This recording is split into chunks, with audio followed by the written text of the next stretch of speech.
இந்த 3 விஷயங்களையும் உங்களோடவே வச்சுக்கோங்க. வெளியே சொன்னா சிக்கல் தான். முதலாவது, உங்களுடைய அந்தரங்க விஷயங்கள் எதுவா இருந்தாலும் அதை யார்கிட்டையும் எப்பவும் சொல்லாதீங்க. எல்லோருடைய வாழ்க்கையிலும் வெளியே சொல்ல முடியாத ஏதாவது ஒரு விஷயம் இருக்கத்தான் செய்யும். அது எவ்வளவு த்ரில்லிங்கா இருந்தாலும், அதுல உங்களுடைய சாதனை அடங்கி இருந்தாலும் வெளியே சொல்லவே சொல்லாதீங்க. 2வது, உங்க வருமானத்தை வெளியே சொல்லாதீங்க.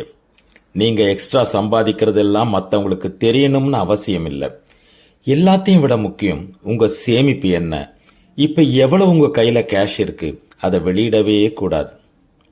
3வது, அடுத்து நீங்க என்ன செய்ய போறீங்கிறத எல்லார்கிட்டையும் சொல்லணும்னு அவசியம் இல்லை. அதுக்கு முட்டுக்கட்டை போடுறதுக்கு மற்றவங்க ரெடியா இருப்பாங்க. இந்த உலகம் ரொம்ப பொல்லாததுங்க. செய்ய வேண்டியதை செய்ய வேண்டிய நேரத்துல செய்ய வேண்டிய இடத்துல வேகமா செஞ்சு முடிங்க. சரியா?